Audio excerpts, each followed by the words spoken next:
one time on the way this in. game down piece by piece because I don't want to be great for you guys. No offense, but I want to be great for my team. Ooh, you got the R&B, the way it slid in though. I like the way it slid in. When I tell you I break this game down piece by piece, that was crazy. I don't want to be great for you guys. No offense, but I want to be great for my team. I want to be great for this franchise. It is hard as shit. It is hard as shit because there's tons of people that want to break you down. Great teams in this league that are going to try to come after you every single night. But when it comes to taking accountability, I have no problem in that because I want to be great. I want to be great for my teammates. So yes, it can start in practice. Yes, it starts in training camp. Yes, it starts in the wins and the losses. But I'm not going to stop. I'm going to continue to challenge myself and my teammates every single day. Because when you're talking about greatness, it starts with consistency. Everybody can be good here and there, but who can be great every single game, every possession? And that's what I'm striving for. That wasn't even about LeBron. You just try to insert him into some shit that ain't got nothing to do with him at all. What up, y'all? It's a podcast for self-starters and those willing to make the most out of any situation. Back at you again. The EFS Podcast, once again for self-starters and those willing to make the most out of any situation, is back at you again for episode number 19. One time for the one time. I've been lacking on my air horn usage, so we're going on big abundance of air horns today. We're going to put a round of applause on it. Episode 19 is back. The guys, the gang, the movement, Mr. EFS, D. Burke, EFS, and my guy Waldo Black. Waldo Titter, the one and only. Today. For yes, 19th. Sirski. For the 19th. Hey. On the 19th. Come on. But it's kind of like it was premonitionist or something, or serendipitous. It was meant to be. It's something going on here. Was it calculated? Was it just a vibe? I don't know. But today we are 19 for 19 on Juneteenth. Wow. Wednesday, June 19th. Happy Freedom Day to all the black and brown folks out there. One more time, round of applause. Great day to be a black man in America, a great day to be a black man in the world, and just a great day to be alive, present, breathing. Yeah, man. I'm very tired today, so I've definitely got to come in with big energy just to keep myself going, but this is one of the days where I might have to get carried. You know, you might have to put me on your back, brother. Hey, you know, I'm here, we're man. in the midst of some I'm here, man. heavy workload, heavy fatigue. It's all right. But it's nah, all right. We Gucci out here. I'm giving you freedom, just like it's Juneteenth, baby. It's giving you freedom, man. Come on, I'll take it. I'll take it, right? If we not one as a people, you know, then you know we lost out here. Exactly, man. You know.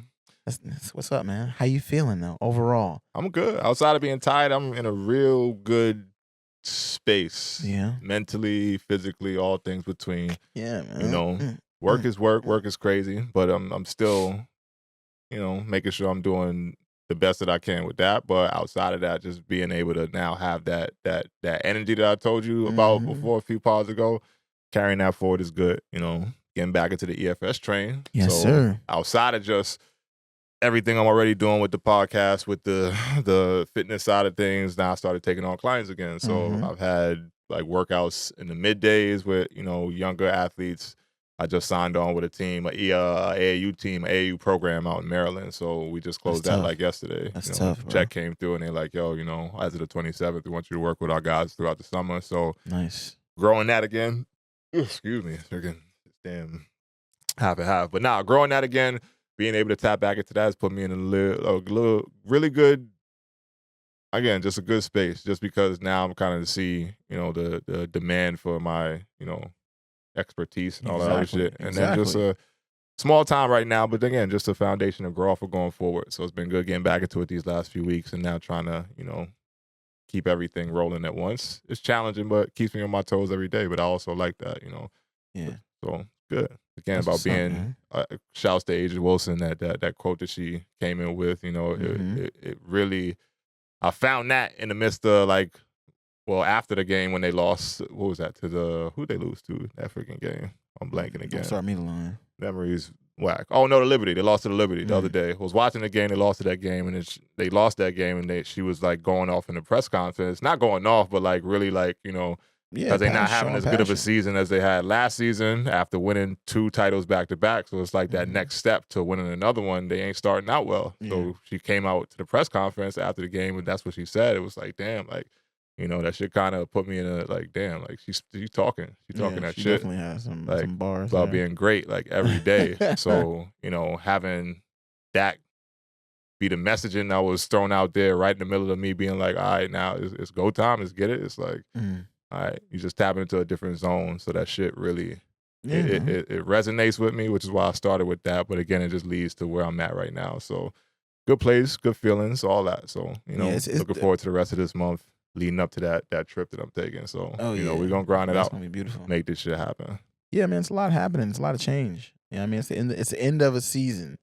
Right, so anytime there's gonna be a shift, summertime starts Friday, and it started already. Technically, they need to I think they need to actually push back the date of summer to May 20th because this whole June it's 90 degrees out here. It's 90 degrees now. Yes, it's summertime. It is. But I'm just saying in terms of the way the calendar lays, Friday is the official start of summer. No doubt. That being said, I'm just like, whenever there's a season change, even if it's a little bit before, a little bit after, there's always there's an emotional shift I take on. Like, okay, now I feel it in my body. It's something different. Like, I'm like, all right, I'm gearing up for this change. It's going to be a lot of more energy coming my way because it's summertime. A lot more opportunities coming my way because it's summertime. I got to get ready for the next school year because that's where a lot of my gigs and all that stuff comes up. So I got to get myself ready. Am I going to do another release this year? There's a lot of planning that comes into this. Shot a music video, but I'm dropping probably Friday. So when this pod is out, it'll be out already. Vertical. I shot the music video for Vertical. So it's going to be dope. But yeah, there's a lot of things going on. And I feel you and I share in that sometimes when it's like, dang, it's like I got a lot on my shoulders. I got to manage. I got to make moves. I got to do this. I got that. So. But yeah, man, just make sure you give yourself grace. That's all I say. Oh, no doubt, no doubt. And while you're doing that, make sure you give me my $4. He wants the $4. You got a $4 cash. No, actually, I said Sacagawea coins. I told you, you about to catch a cash out real quick. That's what your $4. Sacagaweas. I need Sacagawea gold doubloons. I'm gonna send you electronic cash, man. How you feeling, man? How you feeling? Because we got to talk about it. I wasn't gonna come on this pod and not give you your comeuppance about the whole situation. Tell me how you feeling, man. Your team went down, man.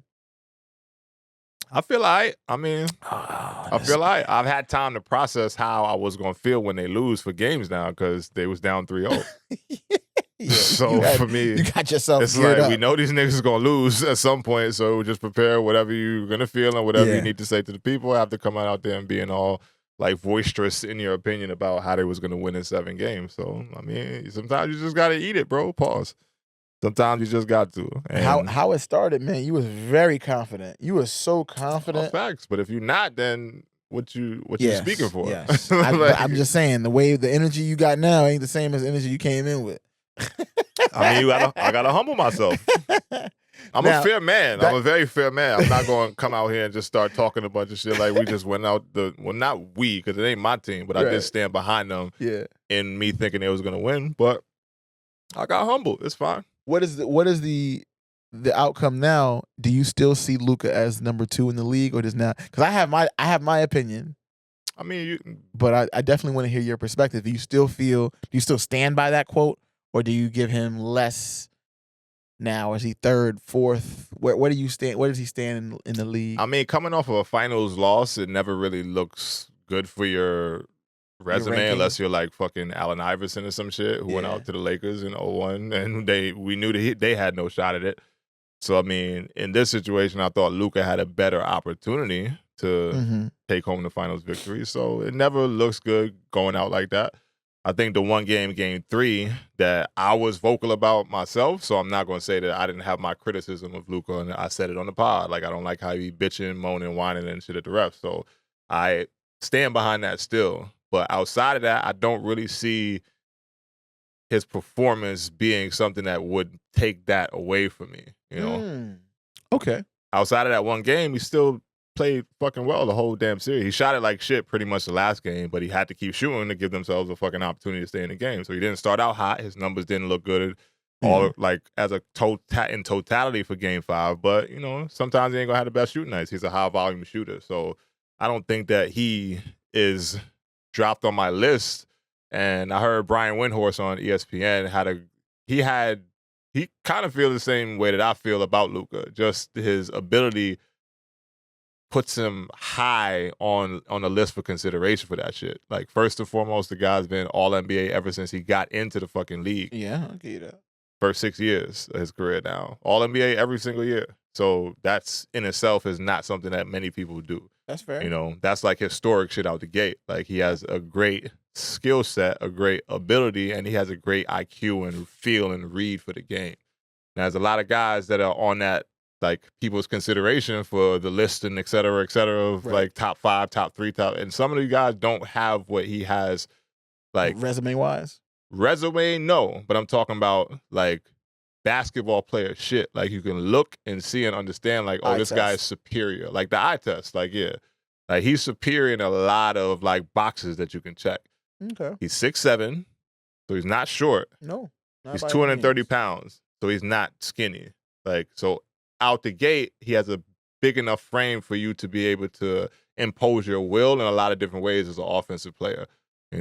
That is something that even a guy like Kyrie can't say he has. You know what I'm saying? Not to say that he's weak, but he's shorter. He's not a vertical threat. So, like, again, your skill, your package that you come with as a player, your player build and all that shit, as they say on like 2K and shit now, it has to be a certain thing out the gate, and being able to maximize that ability is where I think players like warrant higher and higher consideration for the actual player that they are, Like Kevin Durant, like another guy that was like for a long time, like, damn, ain't nobody better in the league than KD, because again, he's super tall. Is he still not that great? I mean, he is, but I'm saying now the rest of the game is kind of caught up to him. Like when we had that conversation with Dom, like, how the rest of the league is kind of catching up to the multi-generational player that they are. Not to say that it is or not that argument, but in general, just saying there's certain kinds of builds as players that lead you to have more success once you put a certain few things together.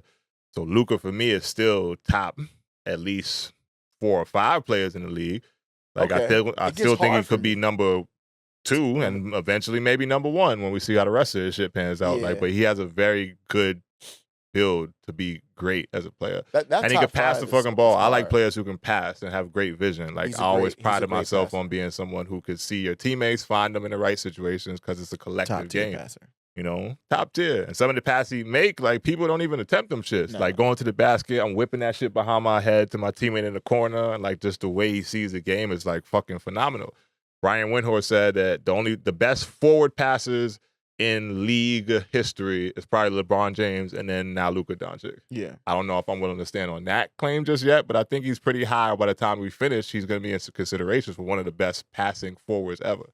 And that's not an award. It's not a trophy that you get. No, you don't get that. But those kind of things to me matter as far as like just inside the lines, like what you can do as a player. Like, I hold that more higher on the list of best player in the league than the accolades and shit like that. Not to say accolades don't count, because of course they do, as far as you looking for like legacy and GOAT status and all that shit. Yeah, it does count. But for me, it's like there's certain players who are like, yo, like, this motherfucker is nice. And if you're in between the lines with him, you know that he might be one of the best players in the league for sure. Right. Like, if I got to guard him, how much sleep am I getting that night before? Because I know like all the shit that they are capable of doing. Yes. But you at least can get your get back, because he's not going to guard you well. Unless you, that's the problem I'm having with him. No doubt. Is I'm like, I can concede all that. He only showed up to me defensively in one game, and that's the game they won. If only he could just maintain the defensive aspects and shine in that, I feel like my argument wouldn't even be here. I wouldn't even be able to say anything, because we're looking at a team that they played, the Celtics, with two-way players. They're not one-way players. They're two-way players. One two-way player. I wouldn't count Jason Tatum in that two-way player shit. Jason Tatum plays better defense than Luka Doncic. Unless you say Drew Holiday as a two-way player. Drew Holiday. I'm not putting Jason Tatum in it. I would say Drew Holiday. Are you telling me Jason Tatum doesn't play better defense than Luka? Sure, but I'm not going to call him a two-way player still. Why not? Because I don't think he's as great of a defender as like he may get credit for, because he plays on a great defensive team. Where so you can if your system works, now that's a notch against you? it's not a notch against you, but your ability. You still got to play in that system. Right, though. but if I'm a great defender and everybody else on my starting lineup is a great defender, I got to do less as a defender. So, but you still have to defend. You can't be a liability because they will attack you every single time. This is true, but the way the game is played now, like everybody switches everything. Very true. So that changes defensive tactics, defensive principles, defensive just mindsets. But either way, without getting too deep into it, yeah, but I'm just saying, I don't think Jason Tatum is that great of a defender to call him a two-way guy. I think he's primarily a scorer. All right. That's fair. Jaylen Brown, I think, is more of a two-way player, which is why Jaylen Brown doesn't get as much of the respect as Jason Tatum does. Because he's a Finals MVP now, right? And everybody says he's a Finals MVP now because he had a better defensive series than Jason Tatum. Because that shit to me could have went one way or the other. It was a toss-up. The closeout game for Jason Tatum was to apparently historic numbers to where he's one of the list of 5, and it's James Worthy and fucking Akeem Olajuwon, where to have 30 and a double in a fucking closeout game. So no shade to what Jason Tatum's doing. I just think he's primarily an offensive player. I agree with you. I'm not saying he's not primary offensive player, but I do believe I could put him on somebody, best player, second best player, and I don't feel like he's a liability defensively. The same can't be said for Luka. If we were saying if you just need somebody to guard somebody to save your life and they can't score the basket, and you can only choose between Luka Doncic and Jason Tatum, I'm choosing Jason. I mean, sure, I'm sorry, but we're not talking. I'm not saying we're not comparing Jason Tatum to Luka in their defensive capabilities. Oh, yeah, I am, because I'm looking at it because we're talking about who's in top 5, who's top 2, who's top. I'm looking at the people that just won the championship. Mm-hmm. So you got to look at their star players. If their star players, I think he averaged almost 30 points.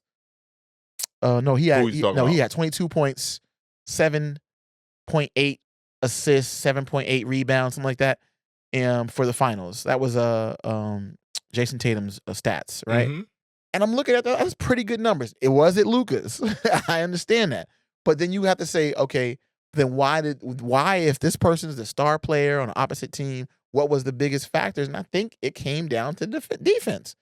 And I think those things that were, whether it's Porzingis blocking, Jaylen Brown stealing, all these factors that weren't available to the Mavericks, or the reason why the Mavericks lost. And I'm saying all of that to say, if your star player doesn't set the tone of being a defensive threat, I appreciate Anthony Edwards when he tried to set the tone, calling out Kyrie, but he bit off more than he could chew because Kyrie's a freaking animal. Timberwolves also had the best defense rated in the league. Exactly. Exactly. But at the same time, they didn't work a system that was beneficial for their success. Luka tore that shit apart. Exactly. But the same couldn't be true for the Celtics situation. And they worked in a system that worked, because you didn't see flashy star one-on-one matchups. It was, let's work the system. Let's make sure when Luka tried to drive the lane, let him earn them shots, earn them baskets. And when he kicks out, stay on that player so that the defense is pressing up against these guys, and they can't maneuver the way they thought they could, against the Timberwolves. They did. Different team. But they can't do that with the Celtics because they figured out their system. And I think that's coaching, and I think that's a shot at Jason Kidd too, and his coaching ability. I think he didn't change up for 3 games. He didn't change anything up. He didn't try anything new. Tried to do the same exact things and was read the whole way through. And I was like, that's not going to work. Let's go back to the drawing board, coach. I don't feel like he really figured out the system until maybe the 4th game. And even then, I don't think that they was fully they bought in. When they pulled the third quarter, they pulled all their players out, and they was ready to take it home and get it. That's why I called it. That's what's crazy about this whole thing. I even called the losses. I didn't just call who's going to win the Jones. I called the loss. I mean, that's fair. All of what you said, man, I'm out here. You got it. As far as that goes, is y'all won. I feel a little bit differently about the things that you are echoing or saying about the whole defensive and Luka getting knocked for his defense. I understand Luka is not a defender. I said, he's never going to be a defender. There's a lot of great players who you get considered to be top whatever in the league, and they don't be great defenders. You know, I don't think that is the knock against him. Is he a capable defender at times that he doesn't display? Yes, I think he has throughout this playoffs and flashes like showed capability to play defense. This series, I don't think that he was the problem defensively. I don't think that the Mavs played great defensively in general. As a whole, yes. And going back to the point about the Celtics have Derek White, all defensive team. Drew Holiday, all defensive team.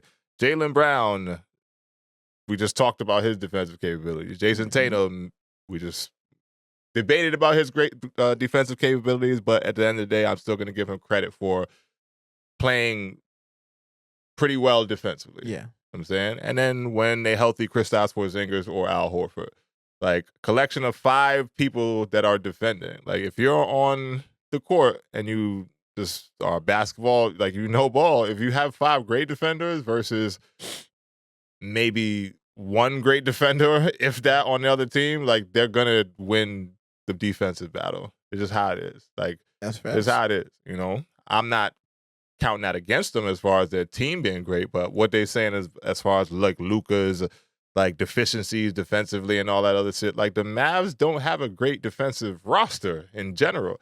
And the Celtics have a bunch of people who are playmakers. Drew Holiday is a playmaker. Jason Tatum is a playmaker. Jaylen Brown's a playmaker. Kristaps Porzingis, not so much, but he's going to pick and roll, pick and pop. Yeah. And when you put him on the block or the mid post with a mismatch on him, yes, playmaker, because he's going to make he's now going to make decisions with the basketball in hand. Right. So they got a bunch of playmakers. On the other side, you have Luka and Kyrie, your only 2 playmakers. I'm watching the series, and if Luka and Kyrie don't have the ball in hand, the other people, they don't even look like they know how to get you into offense. What about Hardaway Jr.? He didn't play. He had a couple minutes. Yeah, he had garbage time and hit 5 threes, which I thought was going to give him more minutes, which it did in Game 5, but it's too late at that point. Like that's why I said earlier, after Game 3, I don't know why the fuck coaching. And I mean, hey, like it is what it is. He clearly got something against him.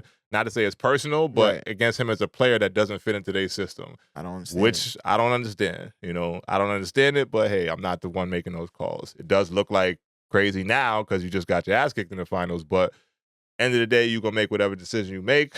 Free that man and get him on another roster and let him get some minutes somewhere. Yeah. Because I do think he's still a good role player in the league as far as someone who can get streaky. He's not a liability defensively either. I mean, yeah. I don't know. But they had a lot of liabilities defensively out there too.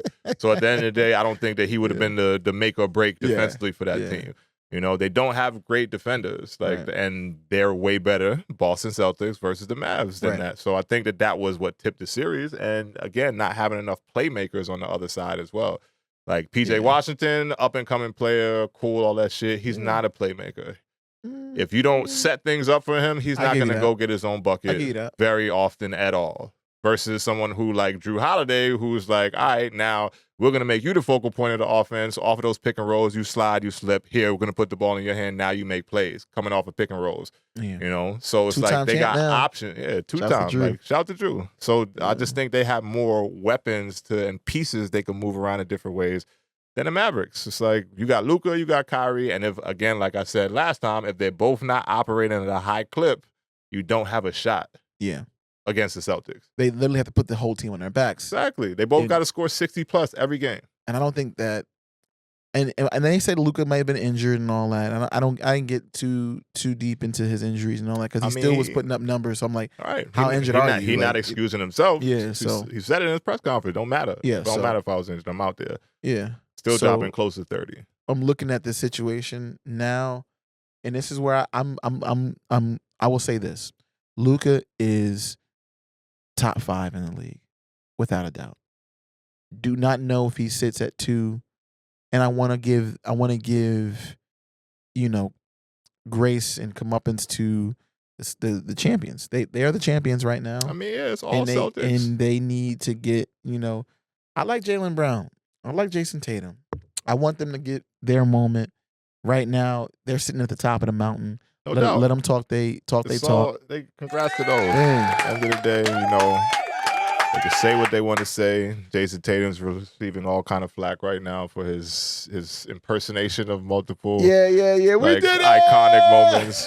He getting but you can't say shit to that man right now. Don't say nothing, man. He earned every bit of it. He had to go through the crucible of losing and all that. The fire. Yeah, he went through the fire. He's been through it. He's on the top now. I'm not shitting on the Celtics at all. Congrats to them. Next season's coming though, and I think it's going to be a very interesting season because I want to see where like the Victor Wembanyama's and like I want to see how Ant changes his game up in the off season. If he's going to do more conditioning, he's going to be ready to run up and down the court. It's going to get There's going to be a lot of hunger, a lot of story in the next season. Who's going to win the NBA Cup?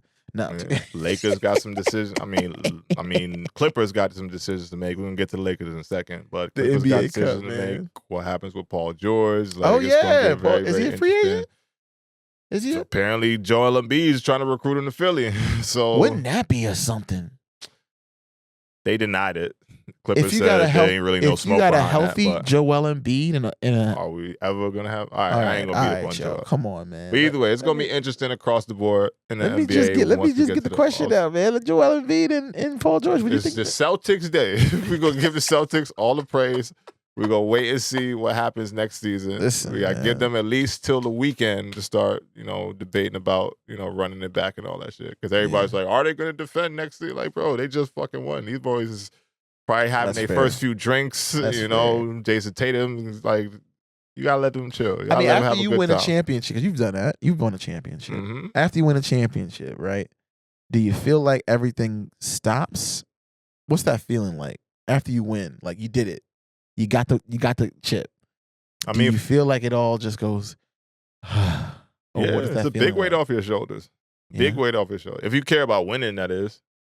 Like if that was something you actually, wanted on your resume or your stamp, like I said, I've been in 3 finals professionally, so I only walked away with 1. Right. Shit is hard to do when you're competing for the highest level of whatever your league is like it is, Yeah. It's just a challenging thing. And if you actually dedicate your time, your effort, and your energy to it mentally first, because it's a big mental commitment. Sometimes it's a mental commitment that like sacrifices other things in your life. Yeah. So, having that drive to try to achieve something, if you get so locked in on it, it's literally this is the goal, this is the thing I'm trying to get to, and nothing else really matters but that for this amount of time. Right. Not to say nothing, but a lot of your energy and focus goes into that one thing. And when you get there, it's like I could fucking literally breathe now. I cried like when I got my first chip.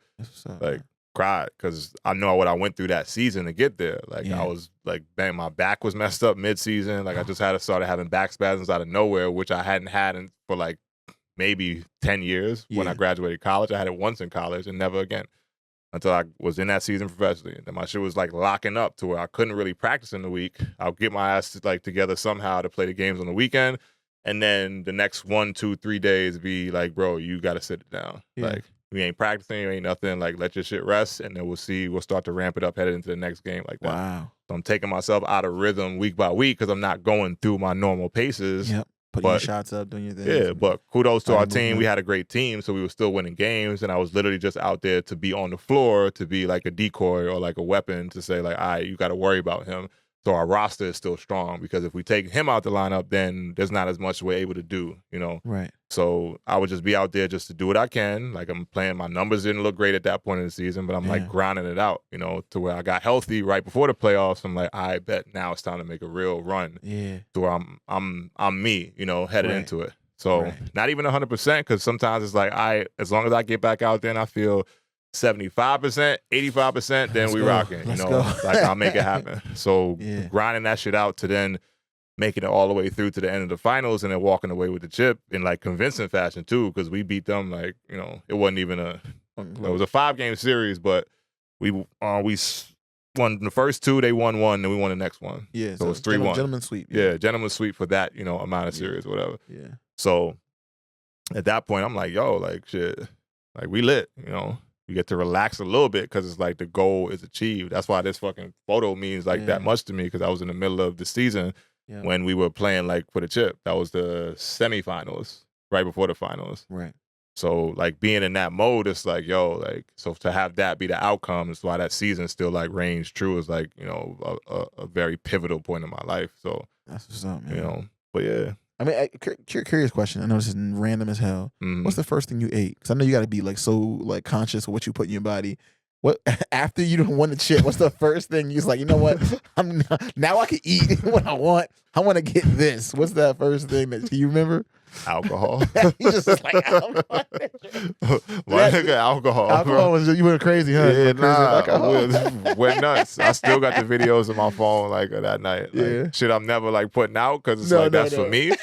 But bro, that night it's like fuck it. Yeah, I remember that night it. one of my teammates he threw up in the hotel room like all over the fucking floor. Like we got lit. Oh and we won on their floor, so we ain't even went at home. So we had to spend a night there and then go back home the next day. Oh wow. So we win a chip, you know, everything is lit. We in the locker room going crazy, and then after that we like literally, and the team we played was next to like one big like German city, so. The club out there was like lit. It was that whole night. Yeah, it was in Strasbourg, France. Man. So when we was out there, like that night, we like fuck it, we out here. You know, we out here. Got the chip. You walking in there like Yeah. So I don't even know what I ate that night, but I know what I drank. I know what I drank. Yeah. So you know, that's crazy. And it's time to let loose at that point, man. Like literally, you earned gotta it, let man. loose. Like you put your again effort, energy, and focus into something that you achieved that's that great for you and that a big of an accomplishment. Then enjoy that shit, man. We got to. We see it. We see it every year on the league. Like freaking when the Cavs won, shirtless J.R. Smith. Like some niggas is getting drunk right after that shit is over. Like Please drink responsibly. Yeah, drink responsibly. All that shit, but bro. I'm getting lit. Like I'm getting lit. As soon as that trophy get hoisted, we out here. That's what's up, man. You know. Yeah, I can only imagine. I can only imagine how it was. Yeah, man. Yeah. Good times, man. Good times, good memories, and again, the crowning achievement of. An athletic career is to win if you give a fuck about it. If you care about it. Yeah, if you care, which I hope you do. Because why you out there if you don't care? Exactly. If you don't care. You know, keeping it league though. We'll move forward to I guess the off season. We gave the Celtics their flowers and all that other shit. So it's off season times. Real quick, I just seen a thing this morning. Top coming on my phone. They fired Monty Williams for what? I don't know. It's new. This is like what breaking news. Y'all gonna hear about it before then, but it's like. Yeah, they fired Monty Williams. Nah, that's crazy. Right before we kicked off, after one season with the Detroit Pistons. Yeah. But why? I don't know. I didn't get like we had set up, we had all that shit going on. Like we were recording on a different day, so I was out of it. Like I ain't even get to look into it. So this is crazy. Yeah, they fired Monty Williams after one season. You know, black man, so I feel a little bit personal with that, and just. Everything he's been through, with his wife passing. Is there something going on? Is there moves being made? I don't know what's going on. That shit look a little funny to me. It does look funny. With that many years left on his deal, the one season. I didn't think he should have took that job in the first place. If I'm just being like keeping it a buck, I never thought he should have went to the Pistons. But I don't understand why they made they're not giving any kind of reasoning. Are you reading on it right now? Yeah, I'm reading it right now. I mean, they ain't gonna drop the reel just yet. They ain't gonna drop the reel just yet. So it was from the ownership level. From sources, ESPN sources, they said that from the ownership level, and he delivered the news to him literally this morning. Yeah, I don't know. It leave a bad taste in my mouth. Pause, but I guess more will be revealed. Yeah, man. I think that's whack. If he's on the market, he had a 6-year, $78 million contract. If he's on the market now, Lakers go. Yeah, that's the smartest move, right? Yeah, that's the smartest move. Go, because the real topic for me was how the Lakers still ain't got no coach yet after trying to hire my boy Danny Hurley. But if he's on the market now, Lakers definitely go. Bring him in. Push your process back. I know you're trying to get it done. Were they trying to save money? I don't know what they were thinking with that. I don't know what it is. I don't know. Monty's a good coach, man. I feel breach bad. the contract or something? There's something happened there. I don't know. It's an interesting development. I don't know. But be all right financially and all that stuff. Like, not to say that it ain't going to be some level of a hit, whatever. Yeah, like, whatever. But if you plan to that. In general, I just feel bad because, again, like, you losing your job if not even doing the work for real. Like, you don't really get to see what a coach is like made of in one season. In one season, it's not fair. All right, after coming into like a shit show like the Pistons, Well, they're going through a rebuild right now. and they need a and they good had a coach to rebuild with. Yeah, I they need think. a good coach. I don't know who else is available. They could probably get to come in. We're gonna see what's happening. I don't know. I don't know but either. This Lakers situation is interesting with the whole JJ Redick thing. Does he want to be? Do you second think fiddle? that's a smart play for JJ right now? Yeah. I think the Monty Williams play is probably better now. Oh hell yeah, now. Yeah, because that's like I a blessing falling in your lap as a coach. Why would you not? Just somebody respected, somebody who's proven, like he's been a 2-time coach of the year. Let me call Jeannie Buss real quick. Jeannie. Yeah. Hey, how you doing? Right. If you have any availability, can you go ahead and call Monty? Yeah. Have him fly him out. Like Jeannie have today. him come down. We're gonna take him to Today, Vegas first, and then we're gonna bring him to LA. Jeannie, like, what are you doing right now? Like, the hell are we doing? Jeannie, it is a slam dunk. It's a smart, like, it doesn't make no. First thing, what's it? It's Early an out easy there, move, and he probably needs a job, so you can get him for a discounted rate. I mean, he didn't plan. He didn't. I know he with didn't that plan many that. years left on his deal. You could definitely get it for a discounted rate. For a steal. Like, hey man, Jeannie, make that call. Come on. JJ gonna feel terrible. But I don't think so. JJ is. I mean, I seen him on the finals, and he's announcing, and he's doing. He's not gonna feel terrible. He's gonna be JJ's fine. good. JJ's fine, good right man. now, and if he actually want to coach, then the opportunity will present itself during the right time. I don't know if that Lakers shit is a good look for JJ. You don't think JJ and LeBron would have a good symmetry in terms of how they would run plays, decide things, maneuver together? Can I keep it a buck? Keep it 100. Keep it 1,000 even. I think that if JJ went there, and was LeBron's coach, it would ruin their relationship. It would have the potential for there to not be a season 2 of their podcast. Stop. No, I don't believe that, because I do think I think that LeBron is just a hard person to coach. Like, he's a hard person to coach. And we've had multiple, back to David fucking Blatt from like the Cleveland days. We've had multiple people who've coached him kind of not feel the best out after like being done with him, Ty Lue did a great job. I mean, sure, because Ty Lue got a chip with LeBron. That's what I'm saying. And Ty Lue is a great coach. Yeah. So I'm it's giving him not credit. that. If you know how to work the LeBron system, you can do it. And that's the thing. The LeBron system is not a system that any coach can really prepare for unless you just study LeBron ad nauseum to the point you can create a system around it and understand that no matter what you want to do, he's going to do what the fuck he wants to do anyway. They say he runs the timeouts. Like, if the coach drops something he ain't fucking with, he's going to veto that shit and say, nah, we running this. Sometimes it's a better play too. Yeah, sometimes. But as far as coaching a team, no. Because when it gets to like the moments of real, like what's going to happen now, who are you looking at? Your coach or LeBron? I think there's a case for like the Rajon Rondo, the Chris Paul, the floor generals that are like can give insight to the coach. But that's not JJ Redick. I think JJ Redick is just as good enough of an analysis, an IQ as LeBron James, and he would respect that because he sits across them on the podcast, and he knows his mind is of a level where he can at least go, he knows the game. He may even see what I see or see something I haven't seen, right? I think just because I mean, there's not too many people that I think match up with IQ-wise LeBron James from coaching or player. Right. There's not many. That's why I think the Mind the Game podcast is more so about LeBron getting to show off his IQ than it is about JJ Redick. Like JJ Redick, not to say he doesn't have a great basketball mind, and he is getting to showcase some of that shit. I want to watch 2 episodes. The main draw, I've watched a few. Like the main draw of that podcast is LeBron sitting there and getting to say, "Oh yeah, this is what I would do in this situation," and whatever. Yeah.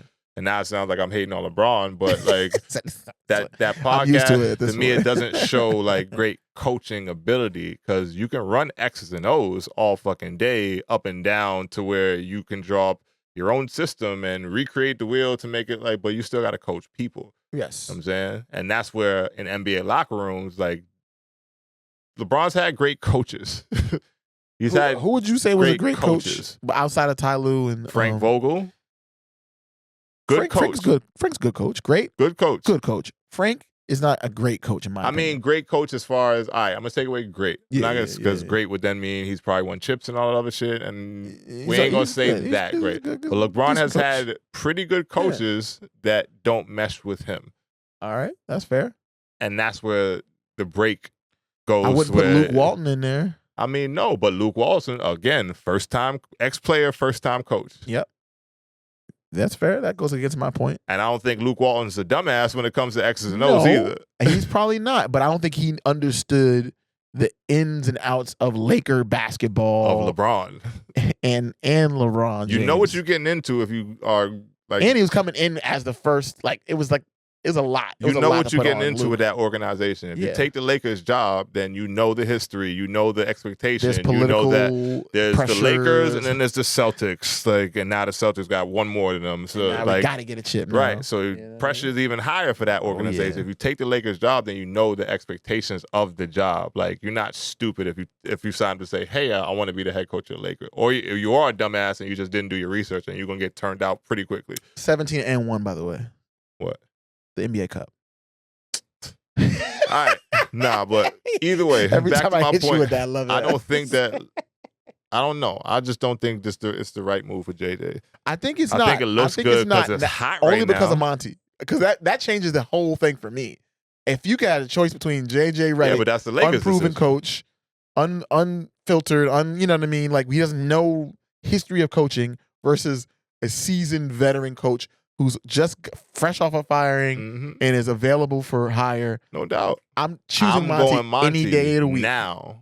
Yeah. But the question was, do I think if it's a good look for JJ, which I don't, Yeah. And make your own decisions. Make your own decisions and all that. For who? For JJ. That's not a great look for the Lakers, but it's a great look for JJ. But I mean, I don't think it's a great look because I think it's a setup for like almost collapse or disaster. So you think he'll do a Steve Nash then? It could be. With the Nets. It could be. I think as a first-time coach, you don't want, one, the Lakers pressure, and then two, the LeBron pressure on your shoulders. Like, I think as a first-time coach, you want to be able to come into the league, work with a team that may be pretty good, up and coming, et cetera, so you can really start to win the Pelicans, win over the players, create a culture that your players buy into that lasts for years. Like, and then build on that. Like Greg Popovich, best coach for me all time as an NBA coach. Top tier for sure. Like, I'm not like, I don't put anybody above Greg Popovich. Maybe Phil Jackson, but I think Phil Jackson. Pop's great. But for me, Pop has created a culture that when you get there, and Pop's career with San Antonio, that's like story. Like, coaches don't even last that long with one organization now.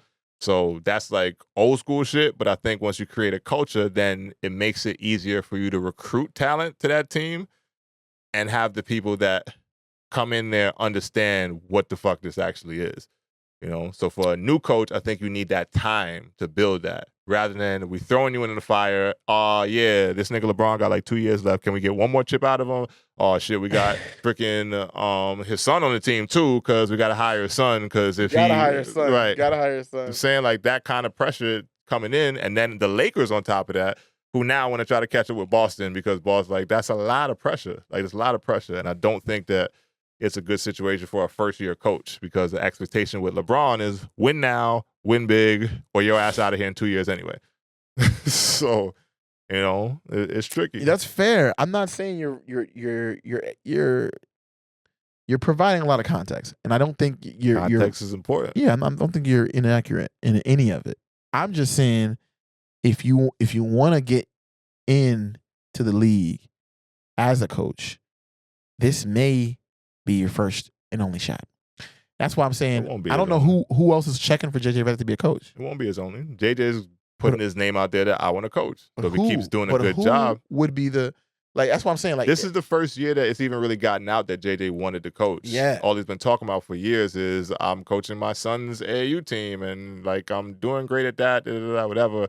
This year, as we see him roll into the podcast and now roll into this is when we've actually busy guy heard a lot of him expressing that I want to coach, I want to coach, I want to coach, which he doesn't say on air because you can't really on air. But like outside of that, his agents, his handler, whoever, like we started hearing JJ wants to coach more and more now this season. Right. He's gonna get a fucking opportunity. I don't know if he is. He can go to the Pistons.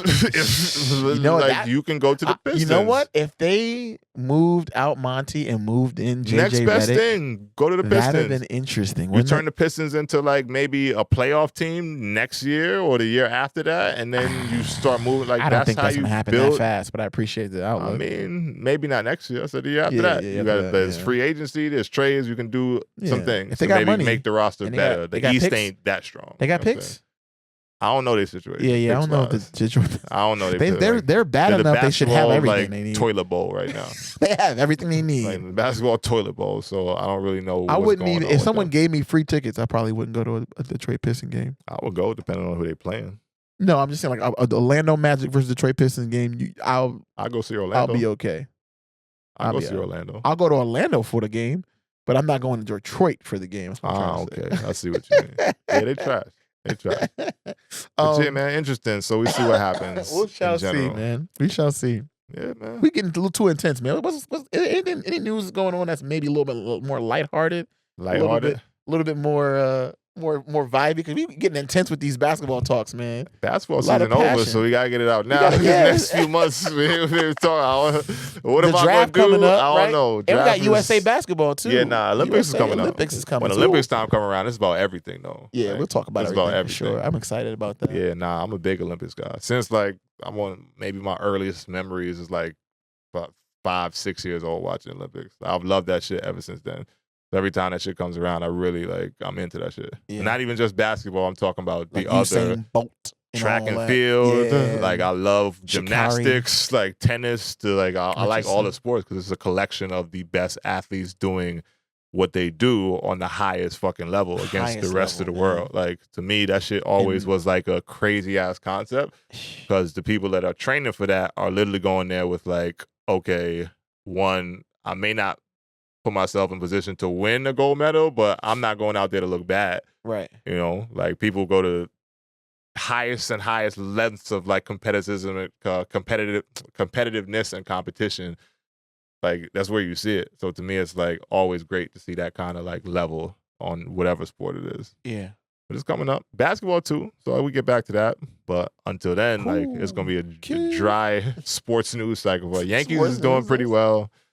NBA will be out. NFL, OTAs, all that other shit. Like it's dry. All these other things, but we can talk about. That's why you get lit. Talk about boxing. Oh, Javante. Yeah, man. That happened. That happened. Yeah, the pic of him backflipping is still floating around. Yo, I think that's kind of fire. Amazing. Did you watch the fight first and foremost? Nah, it was too late. Did you watch the highlights at least? Yeah. I caught a good, recap of everything that actually happened. Yeah, man. But I had to work the next morning, and I was like, all right, I'm down. It's so wild how he like literally systematically picks these people apart, and he knows what he's doing to a science that is. Tank is a beast. It's at a level now. It's like Tank is a beast, especially when you beat up on somebody else who's pretty fucking good too, like that. Undefeated, undefeated. Yeah. So until now, and I wasn't really. I didn't. Told him before. Martin, I wish you would have waited to take the fight, like or told him I don't think he was. I forget the exact word, but in one of the conferences before, he was basically telling him like, I think you took this fight a little too early, and I'm gonna show you why.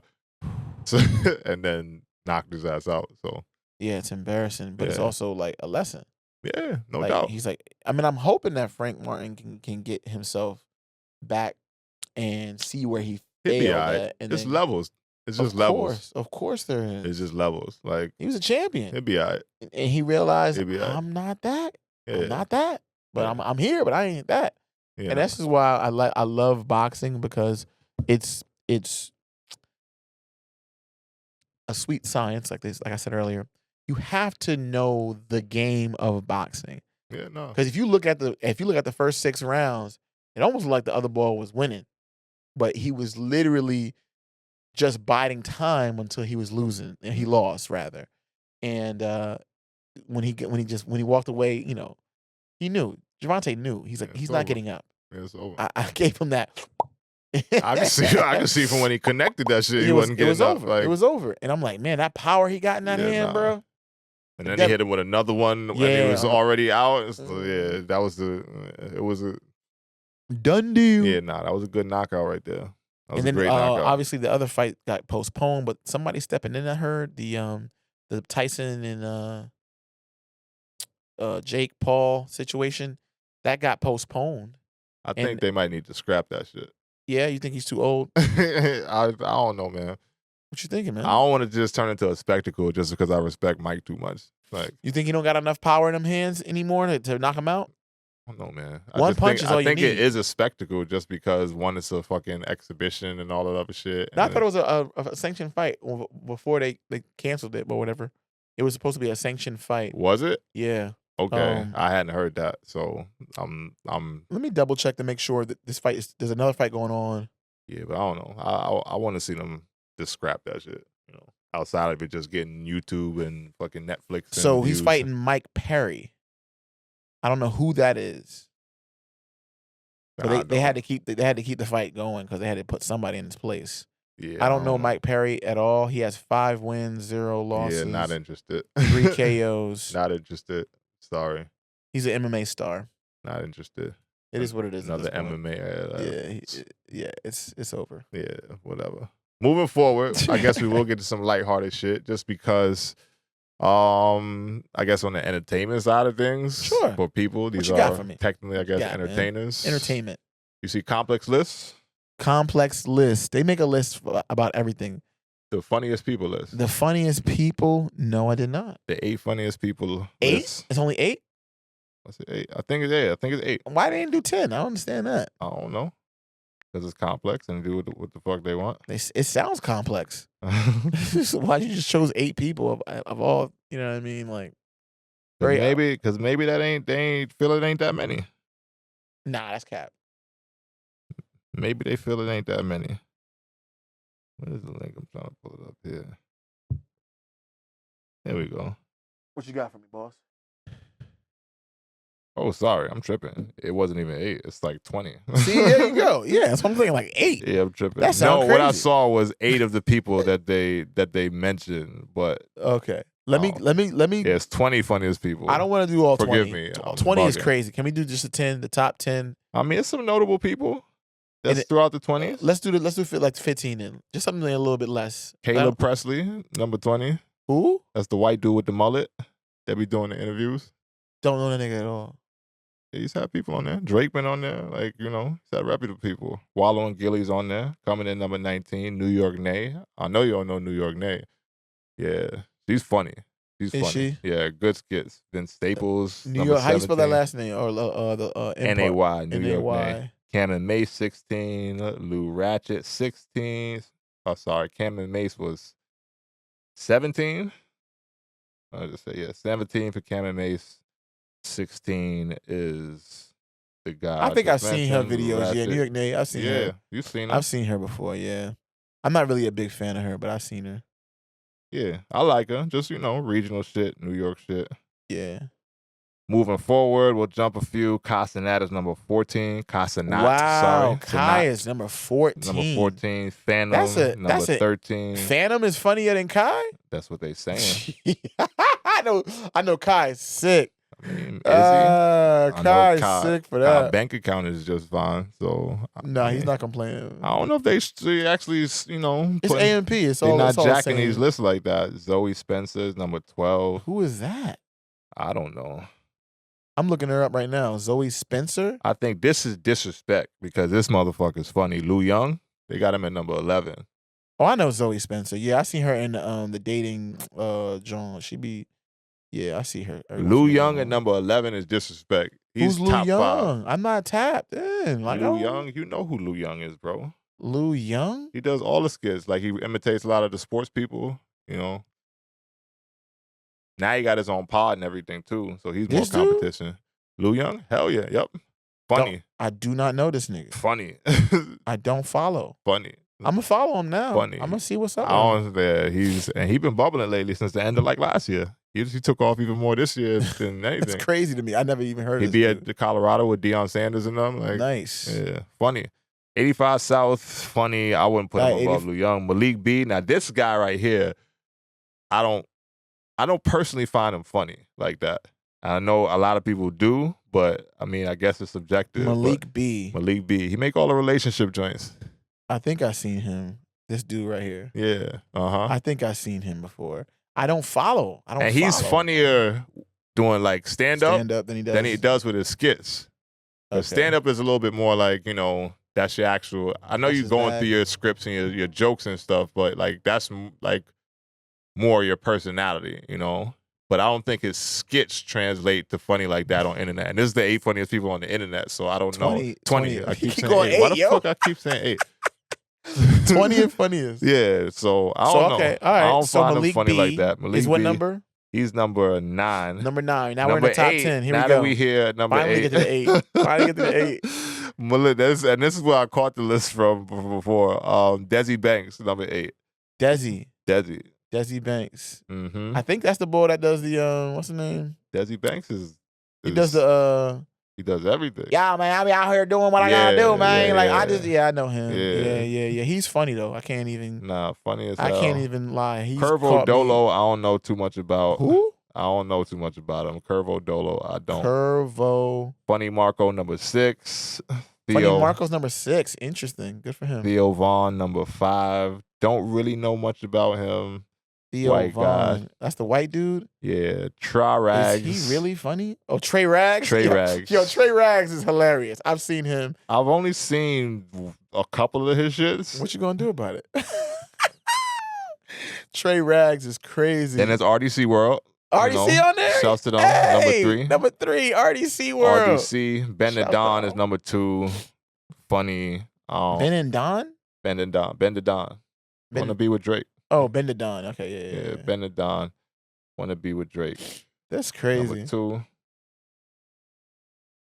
RDC World made it. And number 1. Number 1 funniest. Take a guess.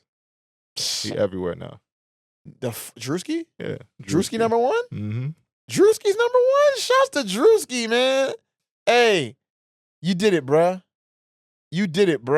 I mean, if the complex list is like a crowning like achievement for your career, then yes, you did it, man. You did it, bro. Nah, it's crazy how that's even a ranking, but I see why they do it these days. They just put stuff up to kind of make things a conversation. Create conversation. Yeah, a conversation. It has to be because I don't find half of these niggas the ones that I actually know that funny. So who do you know? Because I'm saying the ones that I know on that list because I don't know more than a few of them.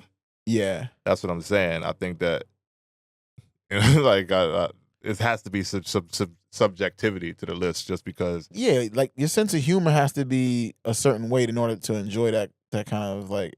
I mean, just person to person. Like personally, I like My Senpai. She's hilarious.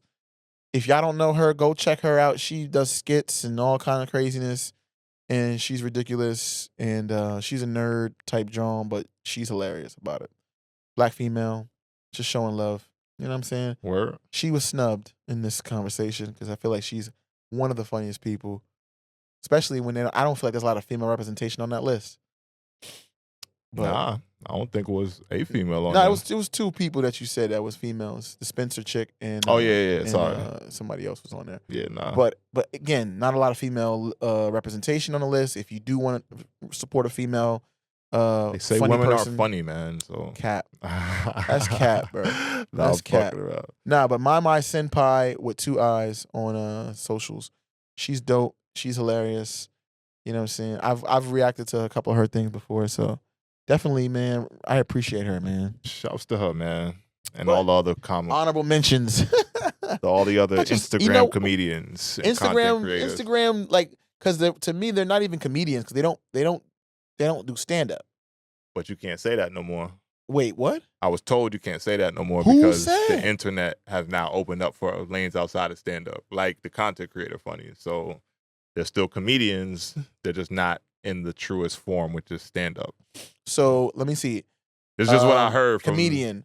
That definition: an entertainer whose act is designed to make an audience laugh. Sure. A comic, and that falls a comic outside actor. of just stand-up now. Shit, I'm a comedian. I didn't even know I was a comedian Low-key until 5 minutes ago. Low key, you are. Less than that. If your goal is to make niggas laugh, then you're technically a comedian. The definition is so simple. It says an entertainer whose act is designed to make an audience laugh. Or you just got to have an act that is designed to make you laugh. all them skits is acts, bro. Bro, that's a lot of them it. just don't be that funny to me. But They don't, but it's designed. I didn't say you're going to. Yeah, nah, But it's facts. designed to make you laugh. If you don't laugh, that's your choice. You could be a failed comedian too. Yeah, you can be a failed comedian, but you're still a comedian.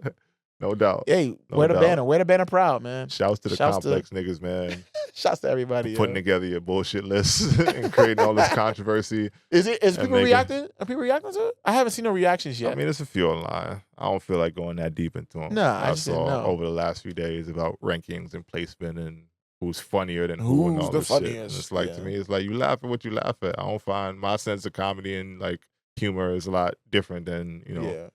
But hey, to each his own. Everybody has their certain flavor of comedy that they like. So Yeah, no doubt. That's how we know it's a slow news week, because we're sitting here talking about Instagram comedians and shit. But I guess moving forward, before we get out of here, a couple things to touch on. We got Real Talk coming up, but today is also the 19th of June, Juneteenth. Yes. How we feeling? Is your blackness like, are you screaming I'm black, black? I'm black, I'm black, I'm blackity black. You know, see that scene? Is that how you run around out here today? Is it like, what's the vibe, Yeah, I mean, Juneteenth, I had my how you feeling, man? I had my Juneteenth outfit on at work yesterday. Yesterday? Yeah, because I'm off today. I mean, Yeah, so I had it on yesterday just to rub it in everybody's face. I ain't off today, so my Juneteenth energy every time we get to Juneteenth don't be the same, because in fitness you don't really get off for Juneteenth. Well, I mean, or my lane of industry. I had anything. my yellow, black, red suit jacket on with. I had a full I looked the part. Word. And I felt good. I felt good walking around, and then people would just see me go, "Oh, hi," and I'm like, "Yeah, Okay. I'm black." The thing, I guess, the question I ask people that don't work around, like, do people really be like giving it up for Juneteenth, like at work and shit like that? It all depends on which people you're talking about. There's some people that do. I mean, black people, white people too. I don't see no white people giving anything up. Let's leave it So there. no white people walk in like, "Yo, Happy Juneteenth? Yeah. No. All right. They're very eggshell. They're walking on eggshells in that whole day. Oh, no doubt. Because they don't want to say anything that's inappropriate. There's no questions being asked. And then I even sometimes even broach, so how you guys celebrating your Juneteenth? just to add a little seasoning into the room.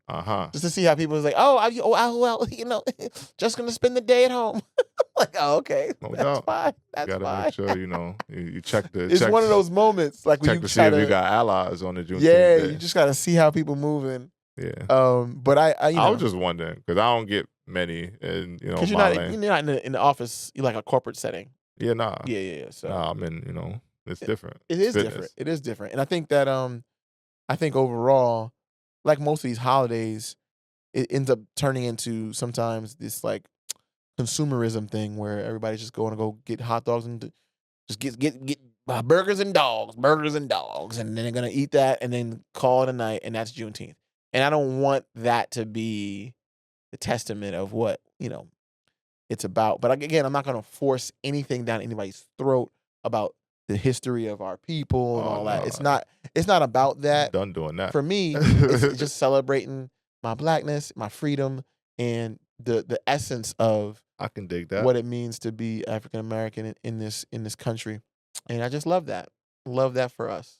I can dig that, man. Shouts to Juneteenth, black people. You get one day. Nah, I'm messing around. We get You get all day. You get all day every day. But I don't know, being facetious. But yeah, Juneteenth.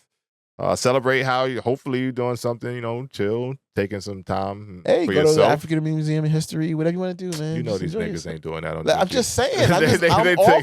They taking a day off. I'm offering the opportunity to know. reflect on our history and, our culture as African Americans. That's all I'm saying. No doubt. I guess you're free to choose whatever you want to do with your blackness, but there's an opportunity there. There you go. There you go. Yeah. Do whatever you want with your blackness, Come but on. use the opportunity to edify your blackness and your ancestors and all the other shit, the ones that came before you. Pay homage. Pay homage. So yeah, hopefully you're taking a moment to do that on Juneteenth. Often, it's just like a state of being for me. So I often find myself in that place. So I don't know. Juneteenth, I guess, is a good holiday and everything like that, but for me, it doesn't always trump the recognition that I normally try to have on a consistent basis. So Facts. Juneteenth is cool. I'm not trying to shit on it, and I definitely, think that it's a good day that now has been made a national holiday outside of fitness, because we don't ever really get off of it ever. But I do think it's something that it should be, respected. But it is what it is. Some people is, some people ain't. Hey, racial, man. some racial divide still. Some people don't believe that, I know some white people that treat that shit just like, oh, what? It's supposed to be a holiday today? Or some people that take the day to this holiday and it's like, okay, like they gave us another free day. Like, they don't really respect it which they don't understand the plight. Yeah. And I understand that too. So it is what it is. But yeah, Juneteenth, we'll take the day to recognize us as a people. So I guess moving forward from there, we got to get to Real Talk. The Real Talk segment of the day. Real Talk segment of the day is going to come off of the heels of our most recent holiday, I guess. Another one of these Hallmark situations, et cetera, Father's Day. And today's Real Talk segment will be around the concept of parenting. Why? Because I think that a lot of our viewers could be parents. We're of that age. We're not really, a podcast for the super young. I don't know. Man. Not that we don't, listen. Hey, we're open to some Kaisenat streamer. Yeah, definitely. Like, comment, and subscribe while you do it, because EFS Podcast is all inclusive. Hopefully, we got some young dudes, but I do think I want to have a strong voice for those people who are parents, because that's something that I hold very close to heart. Being a parent now for 7 years, and just having Father's Day just come. So I think that over the past few days, I saw something that resonated with me online, and it started to spark my mind on the concept, just because I have often, and it's about children and problem solving. Now, the clip I'm going to play is going to open up the topic of conversation, but it's about kids and problem solving and how us as parents often I'm curious. hinder our kids' ability to be able to learn how to be effective problem solvers. Yeah. So there we go. This is very important. Do too much for them, you will steal their self-esteem. So when they give you a problem, don't go fix it for them. Give it back to them. And then shut up. Kids become competent when they solve their own problems. But if you have low self-esteem, you get self-esteem by solving their problems. Don't do that. So help them be responsible by not rescuing. Too often, successful people rescue, and they don't realize they're stealing the child self-esteem. So yeah, that was a clip from a doctor. Damn it, I forget what podcast he was on, so I don't want to butcher it. But he was having a conversation with the host, and just echoed that, And for me, it always has been something that I've felt, that a lot of our parents don't, not to say a lot, sorry, I don't want to make it seem like it is the majority. No, I do feel like nowadays it might lean towards the majority, but I don't want to make it seem like I'm not understanding that there are people that still have that mentality. But I think a lot of parents do just that.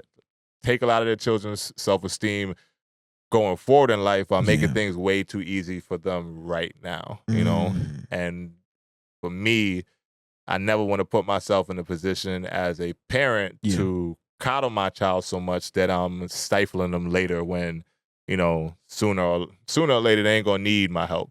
Or they think they're not going to need my help, but are you going to be able to stand on your own too when those situations come, Yeah. So that was what the clip was. So, any reactions off of that? What are your thoughts? Yeah. I know you ain't a parent yet, but, I know we've had conversations about parenting, That's a parent.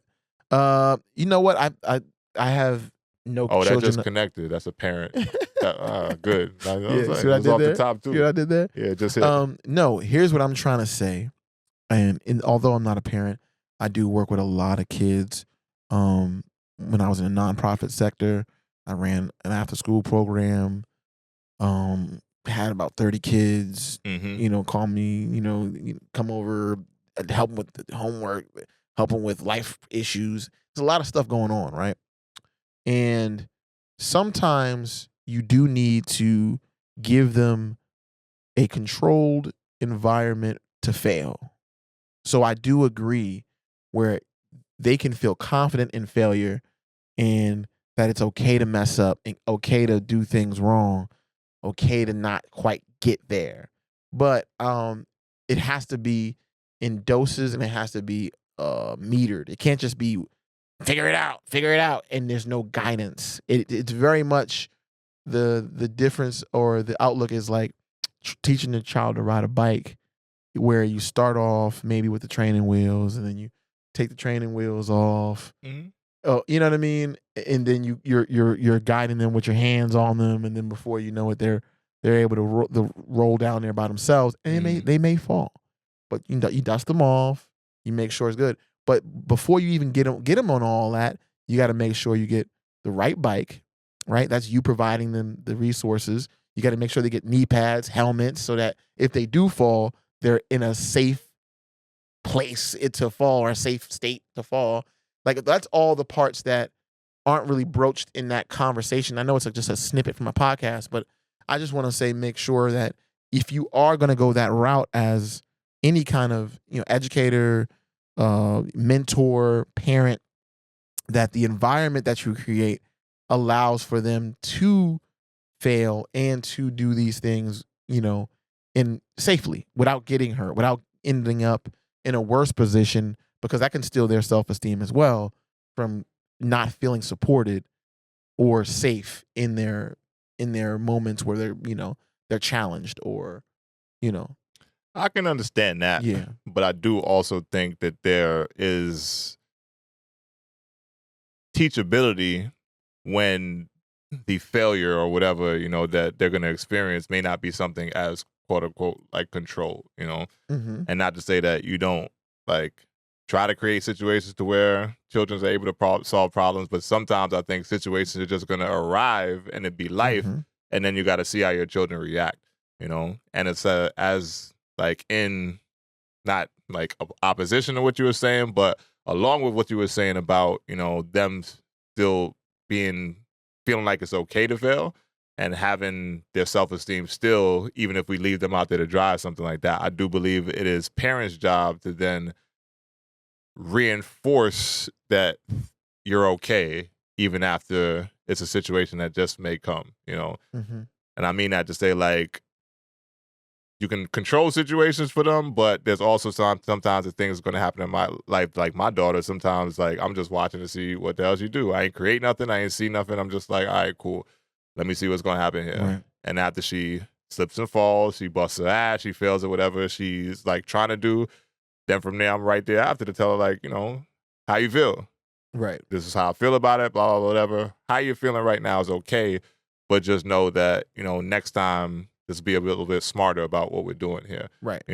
Or like next time, maybe try this solution rather than what you did try, And problem solving for kids is important because kids often end up growing up to be adults. And oftentimes as children, well, hopefully they all often, but obviously if a kid makes it to be an adult and you haven't given them enough times to where they're able to figure it out themselves, then the voice in their head they're always going to be hearing is yours, telling them what to do, and oftentimes when that's all they hear, they only know how to process things the way that they think that you would. Right. And all kids get to a point where they start tuning their fucking parents out anyway. I've heard that from kids who I'm training. Like, I need you to come in and help me out because I'm telling them the same things that you, like, after I work out a kid one time, it's like, yo, I heard it when you told them that. I've been telling them that shit for months, but they just not listening because it's me. So if that's going to happen as a natural progression of a parent, yep. When they start tuning you out, are they going to be able to be effective by themselves? Yeah. Because that is where it gets tricky, because if you're going to stop listening to me at some point, you better know how to make your own decisions to where you ain't about to do X, Y, Z to fuck yourself up. And that only comes from those early moments. So here, you figure it out. I'm here to support you. But just know that at some point, you're going to have to start making these decisions for yourself. So right now is where you start needing to practice. And I'm here, I'm watching, as always, but you got to figure that shit out. And sometimes it's frustrating. Like, even with my daughter, sometimes I'm telling her, like, yo, figure it out. Like, figure it out. I'll watch her get frustrated. I'll watch her, like, get to the point where she's, like, starting to get a little emotional. It's like, all right, well, that's just you not being able to understand how to do it. Right. But then when you do, you're going to feel better about it rather than me giving you the easy answer. And again, when you get older, you only think about what would dad do here? What would dad do? You know, and sometimes that is a good thing to think because it's like, oh, my parents, you know, they molded me in the right way. But there's also decisions that I'm not going to be able to make for you. Like, you know, I hate to have to use this example, but, you know, you are older, you dating somebody. Do I break up with this motherfucker? Do I not? You know, am I able to process those emotions and make those decisions alone without having to think about, you know, what my parents are feeling about or how they would make the decision and all that. So again, that's the self-esteem that you gain to say like, all right, cool, I got this. Whatever that I decide here is going to be what it is, and I'm going to adapt, I'm going to adjust, or it's going to be the better decision for me versus what would be the outcome if I chose the other path, you know? Yeah. So I think it's important, man, to make sure we're not doing too much for our kids. Obviously, we are here to guide them, grow them, but we have to grow them from an early point to be a productive, effective member of society. Yep. You know, so for me, my real talk, got on my soapbox about parenting today because as a parent, it's very important to me. This came off Father's Day, had the wildest Father's Day I could imagine. I thought it was pretty good, man. We spent some time. You thought it was, we did, but you know, things happen outside of that. You know, we'll keep off record, but Apparently, we'll keep it off record. But yeah, that's it, man. We're gonna wrap this thing on up here pretty soon. not before time. you. Oh, say not before you give us. I'm just saying. I got this. I was prepared for the occasion. Oh yeah. I was very strategic in my attire. Oh, okay. The day, the messaging behind this. And today's quote is going to come from someone who's up on the wall as one of the Black greats that I have always admired. This nigga pointed to himself right now. Hey, I didn't know that you. I didn't know which one you wanted to quote today. No, I don't know any Waldo Black quotes outside a couple of them, you know, man. a couple that dropped on the project, which is still out for stream. So make sure y'all still run that up. No, but it's gonna come from Marcus Garvey. Marcus Garvey to me is one of the, I guess, throughout my life, prominent Black figures that I've admired just because of his mentality. And a lot of it is, nigga, get up off your ass and like get your shit going, you know?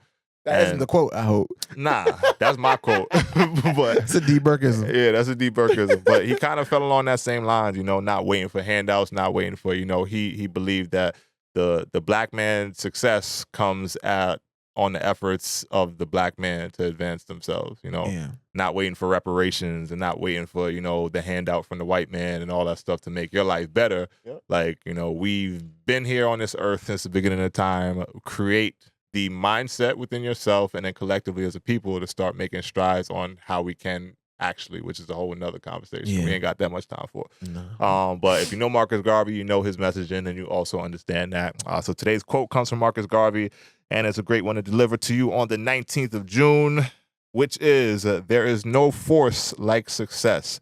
And that is why the individual makes all efforts to surround himself through life with the evidence of it. As of the individual, so should be it of the nation. Come on now. So one more time, there's no force like success, and that is why the individual makes all efforts to surround himself throughout life with the evidence of it, meaning we all want to be successful, we all want to look like we're successful. Exactly. So as of the individual, so should be of the nation. So should it be of the nation. Yeah. Pardon me, I butchered it on that last part.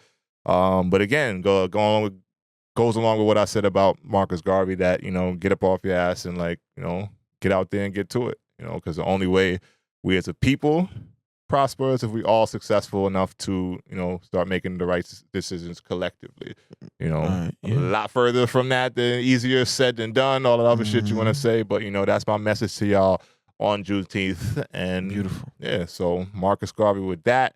Yeah, that's it, man. A little bit shorter than we normally go today, but it's just fine because we'll cut the content right there. as we roll out of episode 19, happy Juneteenth to everyone once again. One more round of applause. This episode will be out after Juneteenth, but we still keep the energy going.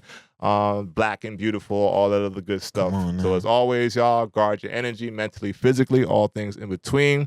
We'll catch you for another audio occasion for episode 20, which is going to be crazy when we get there. Yeah. 20 is going to be interesting. We got some good things planned, so I guess y'all check it out when the time comes. But as for now, we're going to wrap up episode 19 with a be great. Head out there, do what you got to do, enjoy the rest of the summer, and we'll catch you on the flip side. Peace. EFS family.